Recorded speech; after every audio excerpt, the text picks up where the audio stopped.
ഇനി നമുക്ക് കുറച്ച് മന്ത് ഉണ്ട്. ഈ ഒരു ടൈം ലിമിറ്റിൽ നിങ്ങൾക്ക് കറക്റ്റായിട്ട് തന്നെ അത് പഠിച്ചു പോയി കഴിഞ്ഞാൽ നമുക്കത് ക്രാക്ക് ചെയ്യാവുന്നുള്ള കാര്യമേ ഉള്ളൂ. ഹായ് ആൾ. അപ്പോൾ ഈ കഴിഞ്ഞുകൊണ്ടിരിക്കുന്ന ബാങ്ക് എക്സാമുകൾ, അതായത് നമ്മുടെ IBPS PO, SBI PO, അതുപോലെ തന്നെ IBPS ക്ലർക്ക്, SBI ക്ലർക്ക്, ഈ നമ്മുടെ എക്സാമുകളിലെ ഏറ്റവും മെയിൻ ആയിട്ടുള്ള എക്സാംസിന്റെ നോട്ടിഫിക്കേഷൻസും കാര്യങ്ങളും ഒക്കെ നമുക്ക് വന്നിരിക്കുകയാണ്. അതിന്റെ എക്സാംസുകളൊക്കെ നമുക്ക് കറക്റ്റായിട്ട് എന്താണ് അപ് ടു ഡേറ്റ് ആയിട്ടുള്ള ഡേറ്റുകളിൽ നടന്നുകൊണ്ടിരിക്കുകയാണ്. നമുക്ക് ഇനി ഏറ്റവും അടുത്ത് വരാനിരിക്കുന്ന പരീക്ഷയാണ് IBPS RRB PO ആൻഡ് ക്ലർക്കിന്റെ പരീക്ഷ. ഇപ്പോൾ പ്രൊബേഷണറി ഓഫീസറും ഉണ്ട്, അതുപോലെ നമ്മുടെ ക്ലർക്കും ഉണ്ട്. അപ്പൊ അത് നമ്മുടെ കേരള ഗ്രാമീൺ ബാങ്കിലേക്കുള്ള റിക്രൂട്ട്മെന്റ് ആണ് നമുക്ക് ഇനി ഏറ്റവും ലേറ്റസ്റ്റ് ആയിട്ട് വരാനുള്ളത്. അപ്പോൾ സെപ്റ്റംബർ മാസത്തിന് ശേഷം നമുക്ക് എപ്പോൾ വേണമെങ്കിലും നമുക്കിപ്പോൾ നമ്മുടെ ഡേറ്റും കാര്യങ്ങളും ഒക്കെ വന്നിട്ടുണ്ട്. അതായത് നവംബർ ഡിസംബർ മാസങ്ങളിലാണ് നമുക്ക് ഈ പറയുന്ന RRB PO ആൻഡ് ക്ലർക്കിന്റെ എക്സാംസും കാര്യങ്ങളൊക്കെ വരുന്നത്, അതായത് നോട്ടിഫിക്കേഷനും കാര്യങ്ങളൊക്കെ റിലീസ് ആവുന്നതും അതിന്റെ എക്സാംസും കാര്യങ്ങളൊക്കെ വരുന്നത് ഈ ലാസ്റ്റ് 2 months ആ ഒരു ടൈമിലാണ്. അപ്പോൾ നമുക്ക് RRB POയുടെ ലാസ്റ്റ് ഒരു 3 വർഷം, അതായത് 2024, ഇപ്പൊ ലാസ്റ്റ് കഴിഞ്ഞ് 2024 അതിന് മുന്നേ 23, 22 ഈ വർഷങ്ങളിലെ കട്ട് ഓഫ് ജസ്റ്റ് നമുക്ക് നോക്കാം. ഓക്കെ, അപ്പൊ എത്രയൊക്കെ ആയിരുന്നു വേക്കൻസി എന്നും എത്രയാണ് കട്ട് ഓഫ് നമുക്ക് ജസ്റ്റ് ഒന്ന് അനലൈസ് ചെയ്യാം. ആദ്യം നമുക്ക് പ്രിലിമിനറി എക്സാമിന്റെ കട്ട് ഓഫ് നോക്കാം. അത് കഴിഞ്ഞതിന് ശേഷം മെയിൻസ് എക്സാമിന്റെ കട്ട് ഓഫ് നോക്കാം. അപ്പൊ ഇതിൽ പ്രിലിംസ് എന്ന് പറയുമ്പോൾ നമ്മുടെ RRB PO ആയിരുന്നാലും ക്ലർക്ക് ആയിരുന്നാലും നമുക്ക് പ്രിലിംസിന് 2 സെക്ഷൻസ് ആണ് വരുന്നത്. ഒന്ന് ക്വാണ്ടിറ്റേറ്റീവ് ആപ്റ്റിറ്റ്യൂഡും ഒന്ന് റീസണിങ്ങും. ക്വാണ്ടിറ്റേറ്റീവ് ആപ്റ്റിറ്റ്യൂഡ് 40 ക്വസ്റ്റ്യൻസ് 40 മാർക്കാണ്. അവിടെ നമുക്ക് 20 മിനിറ്റ് ആണ് ടൈമിംഗ് വരുന്നത്.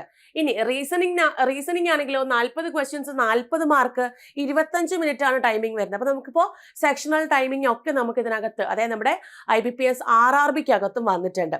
അപ്പോൾ നമുക്ക് 40 ക്വസ്റ്റ്യൻസ് അങ്ങനെ ടോട്ടൽ 80 ക്വസ്റ്റ്യൻസ് 80 മാർക്സിനാണ് നമുക്ക് പ്രിലിംസ് എക്സാം കണ്ടക്ട് ചെയ്യുന്നത്. അപ്പോൾ ഇതില് നമുക്ക് 2024 കട്ട് ഓഫ് ജസ്റ്റ് നോക്കാം. വേക്കൻസി 2024 വേക്കൻസി എന്ന് പറയുന്നത് 3583 വേക്കൻസി ആയിരുന്നു നമുക്ക് ഉണ്ടായിരുന്നത്. ഓക്കെ, അപ്പൊ അതില് നമ്മുടെ കേരള നോക്കുവാണെങ്കിൽ കട്ട് ഓഫ് 53 ആണ് കട്ട് ഓഫ് വന്നിട്ടുള്ളത്. 53 ആണ് കട്ട് ഓഫ്. അപ്പൊ നമുക്കിനി 2023 22 വേക്കൻസി നോക്കാം. എന്നിട്ട് അതിന്റെ കട്ട് ഓഫിന്റെ ജസ്റ്റ് ഒന്ന് അനലൈസ് ചെയ്ത് നോക്കാം, നമുക്ക് എങ്ങനെയാണ് എന്നുള്ളത് ജസ്റ്റ് ഒന്ന് അനലൈസ് ചെയ്ത് നോക്കാം. അപ്പൊ ഇതില് വേക്കൻസിയിൽ നമുക്ക് നമ്മൾ കഴിഞ്ഞ 2 വർഷങ്ങളിൽ, അതായത് 2023 22 നമുക്ക് വേക്കൻസി 2024 വന്നിട്ടുണ്ടായിരുന്നു. അപ്പൊ 53 ആണ് വരുന്നത്.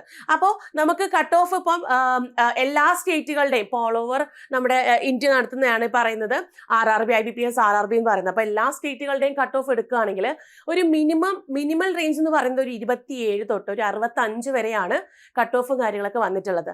അതായത് ഏറ്റവും മിനിമലായിട്ട് വന്നിട്ടുള്ള കട്ട് ഓഫ് മേഘാലയ റീജിയനിലും, അതുപോലെ തന്നെ നമ്മുടെ ഏറ്റവും ഹയസ്റ്റ് ആയിട്ട് വന്നിട്ടുള്ളത് ഹരിയാന ആ ഒരു സ്റ്റേറ്റിലൊക്കെയാണ് നമുക്ക് ഏറ്റവും ഹയസ്റ്റ് ആയിട്ട് വന്നിട്ടുള്ളത്. അപ്പം അതിൽ നമുക്ക് കേരളത്തിന് വന്നിട്ടുള്ള കട്ട് ഓഫ് 53 ആണ്. അപ്പൊ നമ്മുടെ വേക്കൻസി ഡിപ്പെൻഡ് ചെയ്യും. അങ്ങനെയുള്ള കുറെ ഫാക്ടറുകളെ ഡിപ്പെൻഡ് ചെയ്തിട്ടാണ് കട്ട് ഓഫ് കാര്യങ്ങളൊക്കെ വരിക. ഇനി നമുക്ക് നെക്സ്റ്റ് 2023 കട്ട് ഓഫ് നോക്കിക്കേ. ഇവിടെ വേക്കൻസി 2529 ആണ്. Cut off 48.75. അതായത് വേക്കൻസി കുറവാണ്. ഇവിടെ വേക്കൻസി 2024 വേക്കൻസി കൂടിയിരുന്നപ്പോൾ എത്രയായിരുന്നു? 53 ആയിരുന്നു നമുക്ക് കട്ട് ഓഫ് വന്നത്, അല്ലേ? അപ്പോൾ വേക്കൻസി കുറഞ്ഞപ്പോഴത്തേക്കും നമ്മുടെ അവിടെ കട്ട് ഓഫ് കുറയാണ്. അതായത് നമുക്ക് 48.75 ആണ് അവിടെ കട്ട് ഓഫ് അവര് ഇട്ടിട്ടുള്ളത്. അപ്പോൾ എല്ലാം വേക്കൻസിയെ ഫാക്ടറാക്കി തന്നെയാണ് നമ്മുടെ കട്ട് ഓഫും കാര്യങ്ങളൊക്കെ വരുന്നത്. അപ്പം ഇവിടെ നമുക്ക് ഏകദേശം കേരളത്തിൽ 155 വേക്കൻസീസ് ആണ് നമുക്കിവിടെ ഈ ഒരു 2023 ഉണ്ടായിരുന്നത്. അപ്പൊ അതിന് നമുക്ക് 48.75 ആണ് കേരളത്തിന്റെ കട്ട് ഓഫ്. അവിടെ നമുക്ക് മിനിമൽ റേഞ്ച് ഒക്കെ നോക്കുവാണെങ്കിൽ ഏകദേശം ഒരു 30 റേഞ്ച്, മാക്സിമം ഒരു 60 അടുപ്പിച്ച് തന്നെയാണ് നമുക്ക് കട്ട് ഓഫും കാര്യങ്ങളൊക്കെ വന്നിട്ട്. ഇത് PO ആണ് കേട്ടോ. അപ്പോൾ അത് കട്ട് ഓഫും കാര്യങ്ങളൊക്കെ വന്നിട്ടുള്ളത്. അതുപോലെ ഇവിടെ 2022 അനാലിസിസ് ചെയ്യുമ്പോഴത്തേക്കും അവിടെ 2759 ആണ്.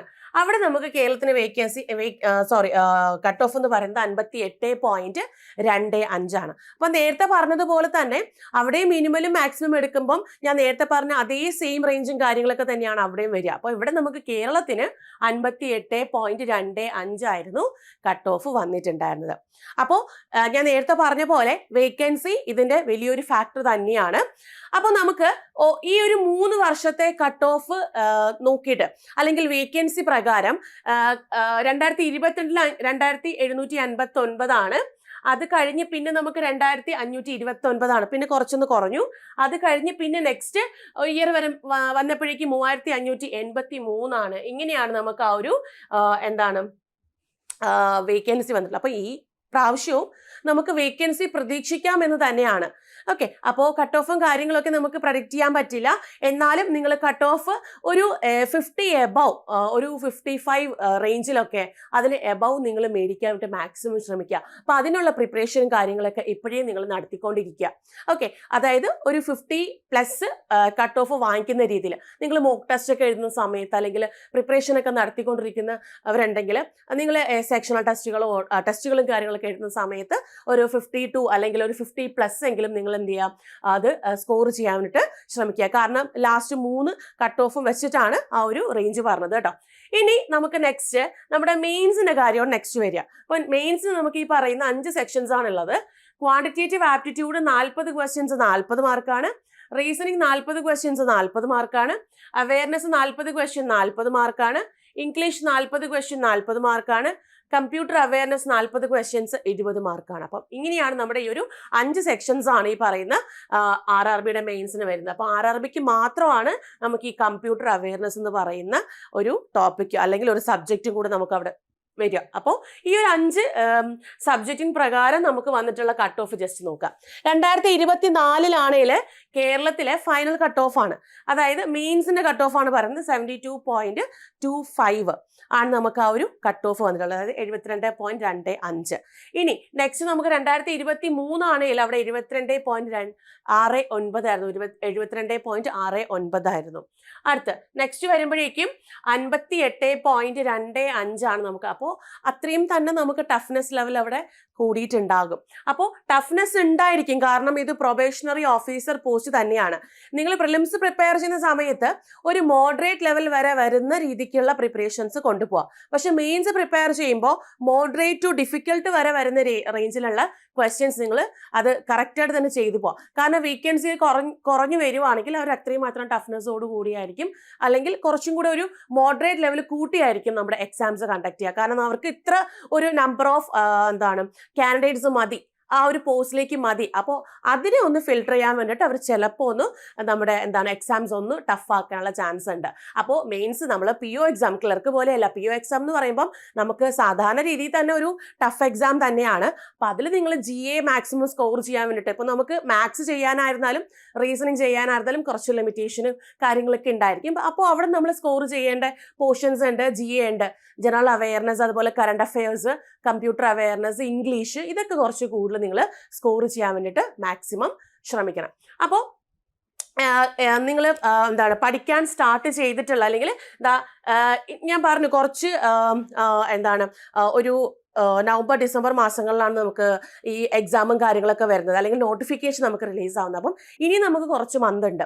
അപ്പോൾ ഈ ഒരു ടൈം ലിമിറ്റിൽ നിങ്ങൾക്ക് കറക്റ്റായിട്ട് തന്നെ അത് പഠിച്ചു പോയി കഴിഞ്ഞാൽ നമുക്കത് ക്രാക്ക് ചെയ്യാവുന്നുള്ള കാര്യമേ ഉള്ളൂ. കാരണം ഇപ്പോൾ ബാങ്ക് എക്സാം ഇപ്പോൾ സ്റ്റാർട്ട് ചെയ്തത് തന്നെ ജൂൺ മാസത്തിലാണ്, ജൂൺ ജൂലൈ മാസങ്ങളിലാണ് നമുക്ക് എക്സാം സ്റ്റാർട്ട് ചെയ്തത്. അപ്പോൾ എക്സാം സ്റ്റാർട്ട് ചെയ്തപ്പോൾ നിങ്ങൾ എല്ലാവരും എന്തായാലും പ്രിപ്പറേഷനിൽ വന്നുകൊണ്ടിരിക്കുന്ന കുട്ടികളായിരിക്കും അല്ലേ. അതുപോലെ ചിലപ്പോൾ ബിഗിനേഴ്സ് ഉണ്ടാവും. അപ്പം ബിഗിനേഴ്സിനാണെന്നുണ്ടെങ്കിൽ നിങ്ങൾക്ക് കോൺസെപ്റ്റുകൾ കറക്റ്റായിട്ട് കവർ ചെയ്യാനായിരുന്നാലും അതുപോലെ സെഷണൽ ടെസ്റ്റുകൾ കറക്റ്റായിട്ട് അറ്റൻഡ് ചെയ്യാനായിരുന്നാലും നിങ്ങൾക്ക് ടൈം ഉണ്ട്. അപ്പോൾ ഈ ടൈം മാക്സിമം നിങ്ങൾ ഉപയോഗപ്പെടുത്തുക. അപ്പം അതിന് വേണ്ടിയിട്ട്, അല്ലെങ്കിൽ നമുക്ക് അടുത്ത വർഷത്തെ PO അല്ലെങ്കിൽ ക്ലർക്ക് നമുക്ക് ക്രാക്ക് ചെയ്യണം എന്ന് എയിം ചെയ്യുന്നവർക്ക് ഒരു 3 year വാലിഡിറ്റിയിലുള്ള ഒരു എലൈറ്റ് നമ്മുടെ ബാങ്കിങ് ബാച്ച് നമ്മൾ ഇപ്പോൾ നമ്മുടെ വന്നിട്ടുണ്ട്. അപ്പം ഈ ഒരു ബാച്ചിലേക്ക് നിങ്ങൾക്ക് ജോയിൻ ചെയ്യാൻ സാധിക്കും. അപ്പം ഈ ഒരു ബാച്ച് എന്ന് പറയുന്നത് നമുക്ക് ഇപ്പോൾ ലൈവ് ആൻഡ് റെക്കോർഡ് ക്ലാസ്സുകൾ അവൈലബിൾ ആണ്. കൂടാതെ നമ്മുടെ ഫുൾ സിലബസ് കവർ ചെയ്യുന്ന ബാച്ച് തന്നെയാണ് നമ്മളിവിടെ ഈ ഒരു എലൈറ്റ് ബാച്ച് എന്ന് പറയുന്നത്. നെക്സ്റ്റ് മെന്റർഷിപ്പ് സപ്പോർട്ട് ഉണ്ടായിരിക്കും. അതുപോലെ തന്നെ മോക്ക് എക്സാംസുകളും PYQs അതുപോലെ കോർ ടോപ്പിക് ഡിസ്കഷൻസ്. അതായത് നമുക്കിപ്പോൾ ബാങ്ക് എക്സാംസിന് ഇപ്പോൾ പ്രിലിംസിനായിരുന്നാലും മെയിൻസ് ഒക്കെ ആകുമ്പോൾ അല്ലെങ്കിൽ മെയിൻ സ്കോർ ചെയ്യാൻ വേണ്ടിയിട്ട് ചില ടോപ്പിക്കുകൾ നമ്മൾ കറക്റ്റായിട്ട് തന്നെ പഠിച്ചു വച്ചിരിക്കണം. അപ്പോൾ ആ ഒരു ടോപ്പിക്കും കാര്യങ്ങളും ഒക്കെ ഉള്ള ഡിസ്കഷനും കാര്യങ്ങളൊക്കെ എന്താണ് ഈ ഒരു ബാച്ചിൽ നിങ്ങൾക്ക് അവൈലബിൾ ആയിരിക്കും. പിന്നെ ഡൗട്ട് ക്ലിയറൻസ്, നിങ്ങൾക്ക് എന്ത് ഡൗട്ട്സ് ഉണ്ടെങ്കിലും അത് ക്ലിയർ ചെയ്യാൻ വേണ്ടി മെന്റേഴ്സും ടീച്ചേഴ്സും ഒക്കെ നിങ്ങൾക്ക് അവൈലബിൾ ആണ്. അതുപോലെ ഡെയിലി ക്വിസുകളും അതുപോലെ ഒത്തിരി മോക്ക് ടെസ്റ്റുകളും സെക്ഷണൽ ടെസ്റ്റുകളും എല്ലാം അടങ്ങിയിട്ടുള്ള ഒരു 3 year വാലിഡിറ്റിയിൽ ഉള്ള ഒരു എലൈറ്റ് ബാങ്കിങ് ബാച്ചാണ്. അപ്പം ഈ ഒരു കോഴ്സ് നിങ്ങൾ പർച്ചേസ് ചെയ്യുകയാണെങ്കിൽ നിങ്ങൾക്ക് ഒരു 3 വർഷത്തേക്ക് നിങ്ങൾക്ക് വേറെ കാര്യങ്ങളൊന്നും നോക്കേണ്ട കാര്യമേ ഇല്ല. അപ്പോൾ ഈ ഒരു 3 വർഷം നിങ്ങൾക്ക് കറക്റ്റായിട്ട് തന്നെ എന്താണ് നമ്മുടെ സ്റ്റഡി കറക്റ്റായിട്ട് കൊണ്ടുപോകാൻ സാധിക്കും. അതുപോലെ തന്നെ ഇത് സ്റ്റാർട്ട് ചെയ്ത് കഴിഞ്ഞാൽ, ഇപ്പോൾ പ്രിലിംസ് സ്റ്റാർട്ട് ചെയ്ത് കഴിഞ്ഞാൽ അപ് ടു ഇന്റർവ്യൂ കഴിഞ്ഞു വരുന്ന പ്രോസസ്സ് വരെ നമ്മൾ എന്താണ് ഈ ഒരു ബാച്ചിനകത്ത് ഉൾപ്പെടുത്തിയിട്ടുണ്ട്. അപ്പോൾ ഒരു ലോങ് ടിയർ വരുന്ന ഒരു ബാച്ച് തന്നെയാണ്. അപ്പോൾ ആ ഒരു ബാച്ചിലേക്ക് നിങ്ങൾക്ക് ജോയിൻ ചെയ്യാവുന്നതാണ്. അപ്പം ഈ പ്രാവശ്യത്തെ അല്ലെങ്കിൽ നിങ്ങൾ നെക്സ്റ്റ് ഇയറിലെ എക്സാം ആണ് നിങ്ങൾ ഫോക്കസ് ചെയ്യുന്നതെങ്കിൽ നിങ്ങൾക്ക് എന്തുകൊണ്ടും എന്താണ് ചൂസ് ചെയ്യാൻ പറ്റുന്ന നല്ലൊരു ബാച്ചാണ് എലൈറ്റ് ബാച്ച്, ബാങ്കിങ് ബാച്ച് എന്ന് പറയുന്നത്. ഓക്കെ, അപ്പം ഇതിൽ നമുക്കൊരു 3 layer ലേണിംഗ് സ്ട്രക്ചറിൽ കൂടിയാണ് നമ്മുടെ കോഴ്സും കാര്യങ്ങളൊക്കെ പോവുക. അതായത് ആദ്യം ഒരു ബേസിക് ലെവലാണ്. ബേസിക് ലെവൽ എന്ന് പറയുമ്പോഴേക്കും നമ്മളിപ്പോൾ പ്രിലിംസ് ക്രാക്ക് ചെയ്യണം. പ്രിലിംസ് ക്രാക്ക് ചെയ്യാൻ വേണ്ടി നമുക്ക് എന്തൊക്കെ വേണം? സിലബസ് അറിഞ്ഞിരിക്കണം. അതുപോലെ ഒരു നല്ലൊരു സ്റ്റഡി പ്ലാൻ, ഒരു എക്സ്പേർട്ടിന്റെ സ്റ്റഡി പ്ലാൻ നമുക്ക് ആവശ്യമാണ്. എന്താണ് ലൈവ് ക്ലാസ്സുകൾ വേണം, റെക്കോർഡഡ് ക്ലാസ്സുകൾ വേണം, ബേസിക് കോൺസെപ്റ്റ് ക്ലിയർ ചെയ്യണം. ഇതെല്ലാം നടക്കുന്നത് ബേസിക് ലെവലിലാണ്. അപ്പോൾ ഈ ബേസിക് ലെവലിൽ നിങ്ങൾക്ക് വിഷ്വലൈസേഷൻ ബേസ്ഡ് ചെയ്ത് വരുന്ന ക്ലാസ് ഉണ്ടായിരിക്കും. ചില ടോപ്പിക്സ് അപ്പോൾ നമുക്ക് എന്താണ് ഒരു വിഷ്വലൈസേഷൻ പാറ്റേൺ നമുക്കത് കണ്ട് മനസ്സിലാക്കി പഠിക്കാൻ പറ്റും. അപ്പോൾ അങ്ങനെയുള്ള ടോപ്പിക്സ് ഒക്കെ നമുക്ക് ഒരു വിഷ്വലൈസേഷൻ ബേസ്ഡ് ചെയ്ത് വരുന്ന എന്താണ് ക്ലാസ്സസും കാര്യങ്ങളൊക്കെ ഉണ്ടായിരിക്കും. ഇതെല്ലാം നമുക്ക് എന്താണ് ബേസിക് ലെവലിൽ അവൈലബിൾ ആണ്. അപ്പോൾ നമ്മുടെ ഒരു എക്സ്പേർട്ട്, എൻട്രിയുടെ എക്സ്പേർട്ടിന്റെ കീഴിൽ തന്നെ നിങ്ങൾക്ക് എന്താണ് ഒരു സ്റ്റഡി പ്ലാനോട് കൂടി വേറെ ഒന്നും തന്നെ നിങ്ങൾക്ക് നോക്കാണ്ട് നിങ്ങൾക്ക് ഒരു എന്താണ് പ്രിലിംസ് ക്രാക്ക് ചെയ്യാം എന്നുള്ളൊരു കംപ്ലീറ്റ് കാര്യങ്ങളാണ് ബേസിക് ലെവലിൽ പോവുക. ബേസിക് ലെവൽ കഴിഞ്ഞാൽ നെക്സ്റ്റ് വരുന്നത് ഇന്റർമീഡിയറ്റ് ലെവലാണ്. ഇന്റർമീഡിയറ്റ് ലെവൽ എന്ന് പറയുമ്പോൾ നമ്മൾ ബേസിക്കിൽ സിലബസ് കുറേ പഠിച്ചു. സിലബസ് ആൻസർ ടോപ്പിക്സ് നമ്മൾ കുറേ പഠിച്ചു. അപ്പോൾ ഇത് നമുക്ക് എങ്ങനെ എക്സാമിന് പ്രാവർത്തികമാക്കാം, അല്ലെങ്കിൽ നമുക്ക് ടൈം മാനേജ്മെന്റ് ചെയ്യണ്ടേ, അങ്ങനെയുള്ള കുറേ കാര്യങ്ങളൊക്കെ ഇന്റർമീഡിയറ്റ് ലെവലാണ്. അതായത് ഡെയിലി ക്വിസുകൾ, സെക്ഷണൽ വൈസ് ക്വിസുകൾ, അതുപോലെ മോക്ക് ടെസ്റ്റുകൾ, അങ്ങനെയുള്ള കാര്യങ്ങളെല്ലാം ഇന്റർമീഡിയറ്റ് ലെവലിലാണ്. ഇതിൽ നിങ്ങൾക്ക് മെന്റർഷിപ്പ് സപ്പോർട്ട് ഉണ്ടായിരിക്കും. അതായത് ഒരു ഡിവൽ മെന്റർഷിപ്പ് സപ്പോർട്ട് ആയിരിക്കും നിങ്ങൾക്ക് ഉണ്ടായിരിക്കുക. അപ്പോൾ നിങ്ങൾക്ക് എന്ത് ഡൗട്ട്സ് ഉണ്ടെങ്കിലും എന്താണ് കറക്റ്റായിട്ട് സോർട്ട് ഔട്ട് ചെയ്യാനൊക്കെ നിങ്ങൾക്ക് മെന്റേഴ്സ് അവൈലബിൾ ആയിരിക്കും. കൂടാതെ തന്നെ നിങ്ങൾക്ക് ലൈവ് ക്ലാസ്സുകൾ, നിങ്ങൾക്ക് പ്രിലിംസ് ക്രാക്ക് ചെയ്യാൻ വേണ്ടിയുള്ള എല്ലാ ലൈവ് ക്ലാസ്സുകളും കാര്യങ്ങളൊക്കെ ഇതിനകത്ത് പ്രൊവൈഡ് ചെയ്യുന്നത്. അപ്പോൾ അത് ഈ ഒരു 3 ലെവലിലും നമുക്ക് ഈ പറയുന്ന live plus record class available ആണ്. ഓക്കെ, നെക്സ്റ്റ് വരുന്ന എക്സ്പേർട്ട് ലെവലാണ്. എക്സ്പേർട്ട് ലെവൽ എന്ന് പറയുമ്പോൾ നിങ്ങളിവിടെ പ്രിലിംസ് ക്രാക്ക് ചെയ്തു, ഒരു സ്ട്രാറ്റജി ഒക്കെ യൂസ് ചെയ്ത് നിങ്ങൾ പ്രിലിംസ് ക്രാക്ക് ചെയ്തു. നെക്സ്റ്റ് നമുക്ക് വരുന്ന ഒരു വലിയൊരു കാര്യമാണ് നമ്മുടെ Tier 2 പ്രിപ്പറേഷനും ഇന്റർവ്യൂ പ്രിപ്പറേഷനും. ഇത് രണ്ടും നടക്കുന്നത് എക്സ്പേർട്ട് ലെവലാണ്. അതായത് നിങ്ങൾ ഫുള്ളി മോക്ക് ടെസ്റ്റുകൾ ചെയ്യുക, ടൈം മാനേജ് ചെയ്യുക, മെയിൻസ് ക്ലാസ്സുകൾ അറ്റൻഡ് ചെയ്യുക, മെയിൻസ് ലെവൽ പ്രിപ്പറേഷൻസ് കൊണ്ടുപോവാം. മെയിൻസ് ലെവൽ പ്രിപ്പറേഷൻസ് ഒരു ഇതാകുമ്പോഴത്തേക്ക് നമ്മുടെ ഇന്റർവ്യൂ കോച്ചിങ് കാര്യങ്ങളൊക്കെ ഇതിനകത്ത് ഈ ഒരു എക്സ്പേർട്ട് ലെവലിനകത്താണ് വരുന്നത്. അങ്ങനെ ഒരു 3 ലേണിംഗ് സ്ട്രക്ചർ ത്രൂ ആണ് നമ്മുടെ ഈ ഒരു കോഴ്സ് പോകുന്നത്. അപ്പം ഈ ഒരു കോഴ്സ് ഇതാണ് നമ്മുടെ എലൈറ്റ് ബാച്ചിനകത്ത് വരുന്ന കോഴ്സ്. അപ്പം ഈ ഒരു കംപ്ലീറ്റ് സ്ട്രാറ്റജിയോട് കൂടി നമ്മൾ പോകുമ്പോൾ നമ്മളൊരു എക്സാമിന് പ്രിപ്പയർ ചെയ്യണം. IBPS, RRB, POക്ക് പ്രിപ്പയർ ചെയ്തു. കംപ്ലീറ്റ് കാര്യങ്ങൾ നമുക്ക് ഓൾ ത്രൂ ആ ഒരു കോഴ്സിൽ നിന്ന് ലഭിക്കും. വേറെ ഒന്നും നമുക്ക് പ്രത്യേകിച്ച് എന്താണ് തിരഞ്ഞു പോകേണ്ട കാര്യങ്ങളൊന്നുമില്ല. കംപ്ലീറ്റ്ലി ഇതിനകത്ത് നിന്ന് നിങ്ങൾക്ക് ലഭിക്കുന്നതായിരിക്കും. അതുപോലെ തന്നെ ഇതിന്റെ ഫീച്ചേഴ്സ്, നമ്മുടെ ക്ലാസ് ഫീച്ചേഴ്സ് എന്തൊക്കെയാണെന്ന് നോക്കാം. ഇന്ററാക്റ്റീവ് ലൈവ് ക്ലാസ്സസ് ആണ്. നിങ്ങൾക്ക് ഫാക്കൽറ്റിയോ കണ്ട് സംസാരിക്കാം, അതുപോലെ ഡൗട്ട് ക്ലിയർ ചെയ്യാം. അങ്ങനെ അതായത് ലൈവ് ക്ലാസ്സുകളാണ്. ടോപ്പിക്സിൽ വരുന്ന ലൈവ് ക്ലാസ്സുകളും കാര്യങ്ങളും ഒക്കെയാണ് ഇതിനകത്ത് വരിക. അതായത് ഒരു ഇന്ററാക്റ്റീവ് സെഷൻ തന്നെയാണ് അവിടെ നടക്കുന്നത്.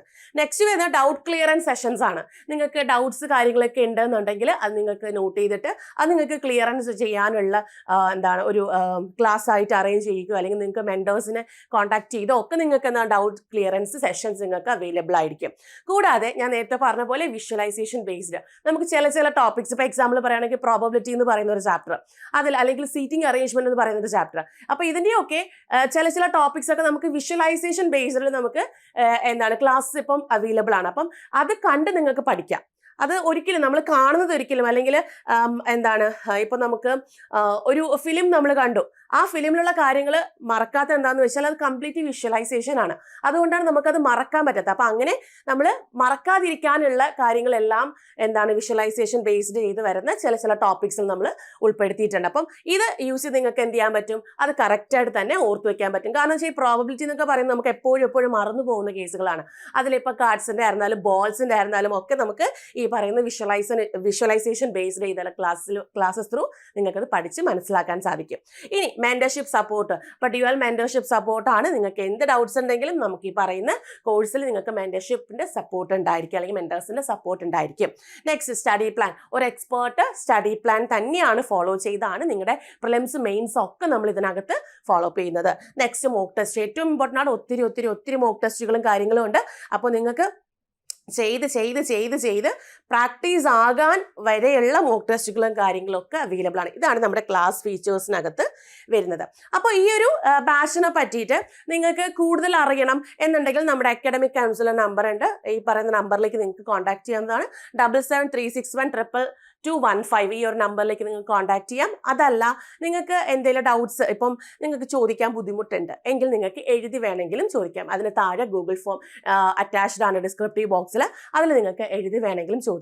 അതുമല്ലെങ്കിൽ കമന്റ് സെക്ഷനിൽ വേണമെങ്കിൽ നിങ്ങൾക്ക് ഡൗട്ട്സ് കാര്യങ്ങളൊക്കെ ക്ലിയർ ചെയ്യാം. അപ്പോൾ ഒരു ബെറ്റർ പ്ലാനിങ്ങോട് കൂടി തന്നെ നമ്മുടെ ഡ്രീം, അല്ലെങ്കിൽ നമ്മുടെ ഡ്രീം എന്താണോ, ഒരു പ്രൊബേഷണറി ഓഫീസർ ആവണോ അല്ലെങ്കിൽ ഒരു ക്ലർക്ക് ആവണോ എന്നുള്ളൊരു ഡ്രീം നമ്മൾ അച്ചീവ് ചെയ്യാനുള്ളത്, അതൊരു ബെറ്റർ പ്ലാനിങ്ങോട് കൂടി തന്നെ ഒരു എക്സ്പേർട്ടിന്റെ കീഴിൽ തന്നെ ചെയ്ത് കഴിഞ്ഞാൽ നിങ്ങൾക്ക് ടൈം ലാഭിക്കാൻ പറ്റും.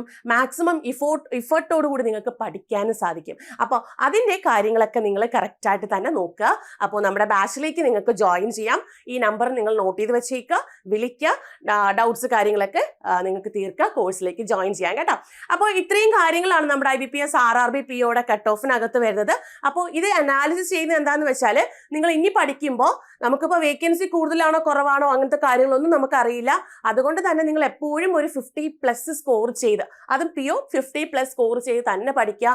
അതിപ്പോൾ നിങ്ങൾ പഠിച്ചുകൊണ്ടിരിക്കുന്ന സ്റ്റുഡൻസ് ആണ് അല്ലെങ്കിൽ ബിഗിനേഴ്സ് ആണെന്നുണ്ടെങ്കിലും നിങ്ങൾ അതിലേക്ക് എത്തുക എന്നുള്ളതാണ് ചെയ്യേണ്ടത്. ഓക്കെ, അപ്പോൾ ഇത്രയും കാര്യങ്ങളാണ് എനിക്ക് ഡീറ്റെയിൽ ആയിട്ട് പറയാനുള്ളത്. അപ്പോൾ നമുക്ക് അടുത്ത വീഡിയോയിൽ പുതിയ ടോപ്പിക്കായിട്ട് കാണാം. അപ്പോൾ അതുവരേക്കും താങ്ക് യു, ബൈ.